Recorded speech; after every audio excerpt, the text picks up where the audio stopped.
Saudara-saudaraku yang dikasihi dalam Tuhan, puji syukur kepada Tuhan kita Yesus Kristus. Hari ini kita akan memulai seri yang baru, yaitu seri Hakim-Hakim. Setidaknya ada 14 hakim, saudaraku, di dalam perjanjian lama, mulai dari Otniel sampai kepada Samuel, hakim yang terakhir. Saudaraku, kita akan melihat yang pertama hakim dari Israel, yaitu Otniel. Pelajaran dari hakim Otniel, bangkit dari zona lupa. Kisahnya ada di dalam Hakim-Hakim 3 ayat 7-11. Saudaraku, hakim Otniel ini adalah seorang dari suku Yehuda. Dia melayani kurang lebih di 1350 sampai 1310 sebelum Masehi. Ya, saudara, sekitar 5 tahun. Nah, saudaraku, setelah kematian Yosua, Israel berada di dalam masa transisi. Jadi, kalau kita mau runut dari awal, Israel keluar dari Mesir, dipimpin Musa, lalu Musa dinyatakan mati walaupun tidak ditemukan mayatnya, digantikan Yosua, dan kemudian setelah Yosua mati, Israel berada dalam masa transisi. Jadi mereka sudah ada di tanah Kanaan. Mereka belum punya raja, saudaraku, belum punya struktur kepemimpinan yang permanen. Tanah sudah dijanjikan, tetapi hati masih gampang berpaling. Itulah keadaan dari bangsa Israel saat itu. Inilah masa awal kitab Hakim-Hakim, saudaraku, di mana ada siklus yang berulang dari kelakuan kebiasaan mereka, yaitu umat Tuhan jatuh ke dalam dosa, lalu tertindas, ya. Tuhan pakai bangsa lain untuk menindas mereka supaya mereka bertobat. Akhirnya mereka berseru kepada Tuhan dan akhirnya dibebaskan. Itu menjadi siklus yang berulang beberapa kali, saudaraku. Mereka jauh dari Tuhan, Tuhan pakai bangsa lain untuk menindas mereka, mereka berseru kepada Tuhan, Tuhan bebaskan mereka. Itu jadi siklus, saudaraku. Ya. Nah, hakim-hakim bukanlah seorang raja. Mereka adalah pemimpin karismatis yang Tuhan panggil secara spesial untuk menyelamatkan umat Israel saat itu. Tidak semua hakim itu memerintah atas seluruh Israel, saudaraku. Ada hakim yang bersifat lokal, ada hakim yang bersifat bangsa. Ya, atau ada yang bersifat regional atau lokal itu, ya, tergantung asal dan musuh-musuh yang dilawannya. Nah, saudaraku, hakim bukan hanya seorang pemimpin militer saat itu, tapi juga berfungsi sebagai pemimpin politik dan rohani, walaupun dibedakan dari raja. Nah, saudaraku, dalam Hakim-Hakim 3 ayat 7-11 kita bertemu hakim pertama yang tercatat di dalam Alkitab, yaitu Otniel. Ya, dialah menjadi hakim pertama dalam sejarah bangsa Israel. Dia bukan siapa-siapa, saudaraku, kecuali dia pernah disebut sebagai menantunya Kaleb dalam Hakim-Hakim 1 ayat 13. Tapi dalam tangan Tuhan, Otniel ini jadi pahlawan. Seorang yang bukan siapa-siapa, tapi jadi pahlawan. Seperti saya katakan tadi, Otniel berasal dari suku Yehuda, suku kelahiran raja-raja, kita tahu termasuk nanti Kristus dari suku Yehuda. Dan dia adalah sebenarnya keponakannya Kaleb yang kemudian jadi menantunya. Jadi nampaknya Otniel ini dipelihara oleh Kaleb sejak kecil, dijadikan anak angkatnya, keponakan yang dijadikan anak angkat, lalu kemudian dinikahkan sama anaknya sendiri, ya. Jadi akhirnya jadi menantunya juga. Kita bisa baca itu di Yosua 15 ayat 17, ya. Nah, saudaraku, Otniel pernah menaklukkan kota Debir, Hakim-Hakim 1 ayat 13. Otniel bukanlah sosok yang terkenal, dia adalah sosok yang tidak terkenal, saudaraku, sebenarnya. Dia tidak terlalu terkenal, tapi saat krisis Tuhan memenuhi Otniel dengan rohnya dan kemudian mengangkat Otniel untuk memimpin pembebasan dari seorang yang bernama Kusyan Ristaim, Raja Aram Mesopotamia. Nah, menarik, saudaraku, kata atau nama dari Kusyan Ristaim, itu nama Kusyan Ristaim, itu artinya orang jahat dari dua kejahatan. Ya, orang jahat dari dua kejahatan. Ada dua kejahatan, pelakunya si Kusyan Ristaim ini. Itu arti namanya, saudaraku, ya. Jadi Israel ditindas selama 8 tahun oleh bangsa asing, oleh Raja Aram Mesopotamia ini. Nah, setelah itu Otniel bangkit untuk menjadi penyelamat, untuk menjadi hakim yang memimpin bangsa Israel keluar dari penindasannya si orang dari dua kejahatan ini, yaitu Kusyan Risataim, ya. Kusyan Risataim, ya. Jadi selama 8 tahun ditindas Israel oleh Raja Aram Mesopotamia itu, kemudian Otniel bangkit dan akhirnya negeri jadi aman selama 40 tahun. Nah, seperti saya katakan tadi, Otniel bukan raja, tapi dia adalah hakim. Dia bukan nabi, bukan selebritas di zaman itu, tapi dia orang biasa yang dipakai Tuhan untuk memimpin bangsa Israel sehingga dia disebut sebagai bagian dari hakim-hakim. Saudaraku, Alkitab menunjukkan bahwa orang Israel saat itu melupakan apa yang orang Israel melakukan. Saya ulangi, orang Israel melakukan apa yang jahat di mata Tuhan. Mereka melupakan Tuhan. Jadi apa yang membuat orang Israel itu ditindas oleh seorang yang arti namanya adalah orang dari dua kejahatan. Saudara bayangkan ada dua kejahatan yang dilakukan, ini ada satu pelakunya. Nah itu arti nama dari Kusyan Risataim yang menindas Israel, Raja Aram Mesopotamia. Jadi Israel melupakan Tuhan, Tuhan pakai Kusyan Risataim ini, ya, yang arti namanya orang dari dua kejahatan, untuk menindas Israel selama 8 tahun. Kenapa Tuhan mengizinkan mereka ditindas? Karena Hakim-Hakim 3 ayat 7 mencatat mereka melupakan Tuhan. Makanya judulnya bangkit dari zona kelupaan. Jangan sampai kita ngelupain Tuhan, saudaraku. Israel lupa Tuhan. Mereka malah menyembah Baal dan Asitoret, padahal Tuhan sudah pimpin mereka masuk ke tanah Kanaan. Ya, mereka ada di tanah yang dijanjikan oleh Tuhan, tapi mereka malah nyembah dewa lokal. Mereka melupakan perjalanan sejarah bangsa mereka keluar dari Mesir, bagaimana mujizat-mujizat Tuhan nyatakan di padang gurun sampai mereka masuk tanah Kanaan, saudaraku. Di tanah Kanaan mereka malah menyembah dewa-dewa lokal, bukan menyembah Allah Israel, Yahweh Elohim yang membawa mereka ke tanah itu. Mereka menyembah Baal, menyembah Asitoret, dan itu membuat Tuhan marah kepada mereka dan akhirnya mengirim si Kusyan Risataim, orang dari dua kejahatan ini, untuk menindas mereka selama 8 tahun.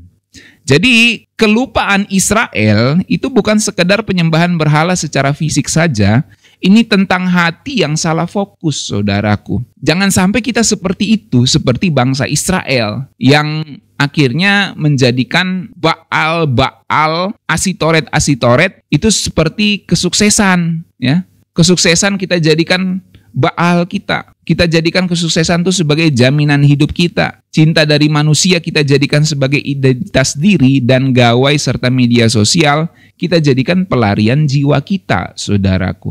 Kita menyembah Baal rohani. Ya, kita bukan Baal rohani, Baal zaman modern maksudnya. Baal dan Asitoret zaman modern ini yaitu ketika kita menjadikan media sosial, gadget kita sebagai pelarian jiwa, atau ketika kita menjadikan cinta dari manusia sebagai identitas diri kita, bukan cinta dari Tuhan. Harusnya cinta dari Tuhan adalah identitas diri kita. Dan kita menjadikan kesuksesan duniawi sebagai jaminan hidup kita. Itu Baal modern, hati-hati. Dan itu bisa membuat kita melupakan Tuhan.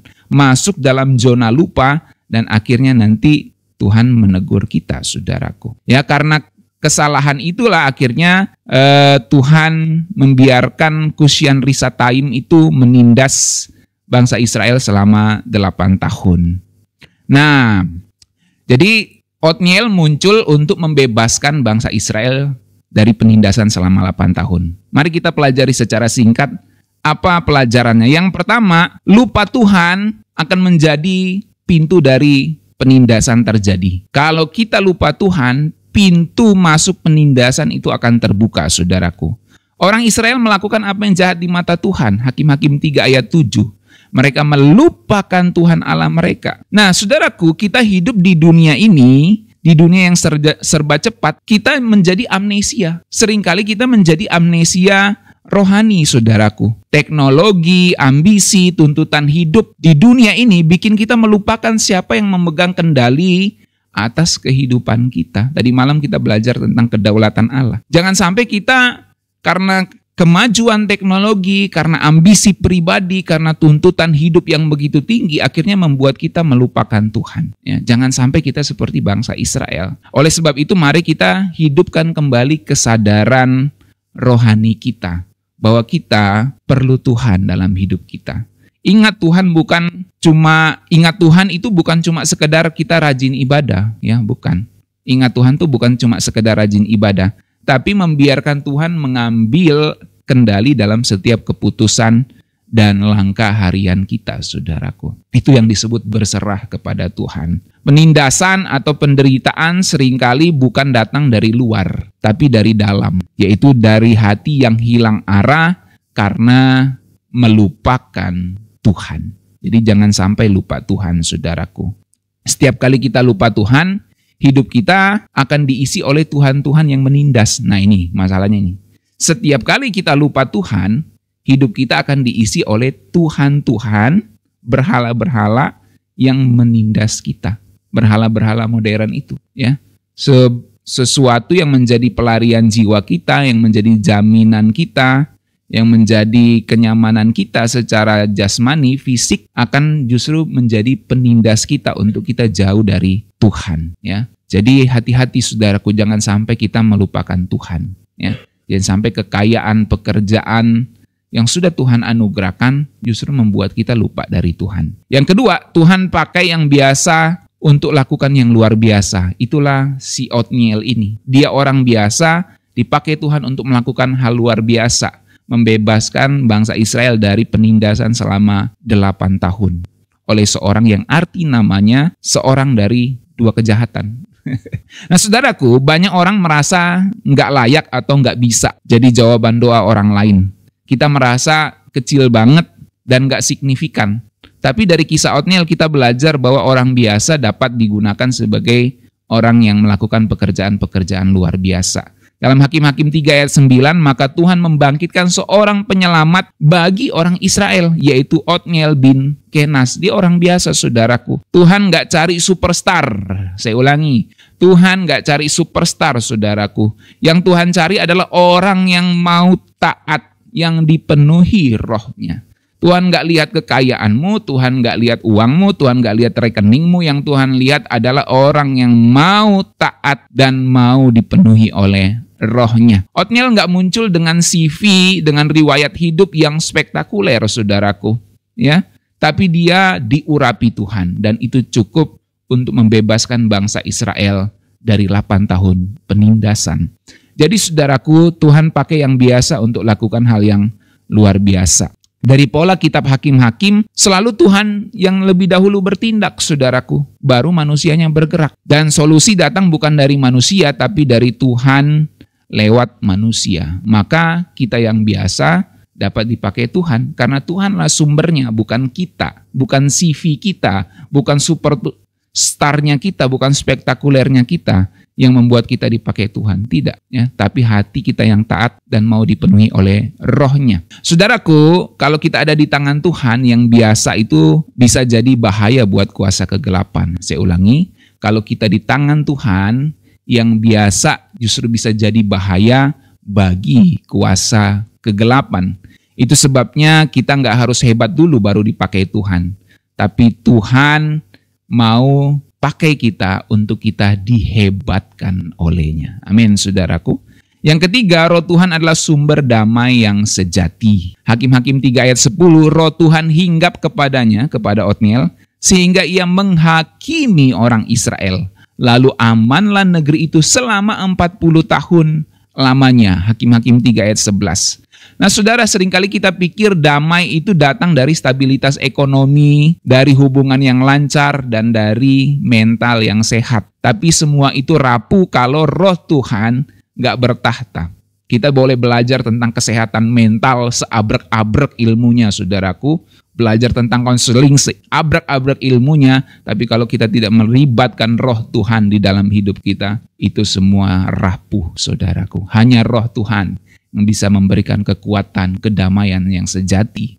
Saudaraku, kita butuh roh Tuhan lebih dari sekedar strategi hidup. Lebih dari strategi konseling, strategi kesehatan mental, strategi untuk hidup damai, dan strategi untuk mengalami stabilitas ekonomi, strategi keuangan, berbagai strategi lainnya. Itu semua hanya sia-sia tanpa pekerjaan roh Tuhan dalam hidup kita. Karena sesungguhnya roh Tuhanlah yang dapat membawa damai yang sejati di dalam kehidupan kita, saudaraku.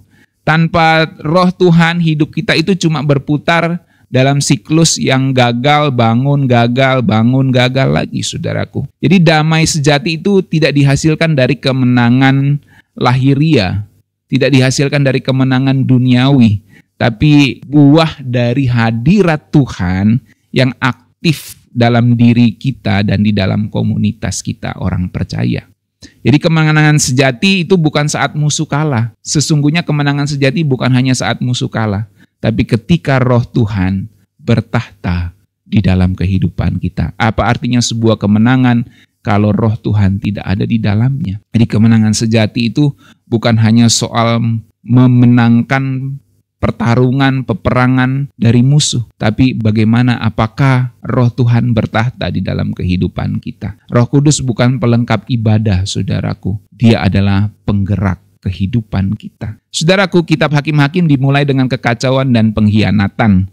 Tapi Tuhan tidak pernah diam saat umatnya berseru. Dia bangkitkan Otniel. Hari ini Tuhan juga sedang mencari Otniel, orang biasa yang rela mau dipakai oleh Tuhan jadi jawaban buat dunia ini. Yang mau jadi saksinya, yang mau jadi penyelamat bagi orang-orang yang membutuhkan. Saudaraku, jangan tunggu hebat baru bergerak, sebab Tuhan justru mau menghebatkan kita, orang-orang biasa yang mau taat dan dipenuhi oleh Roh-Nya. Bangkit dari zona lupa, jangan lupakan Tuhan di tanah perjanjian. Mari kita doa.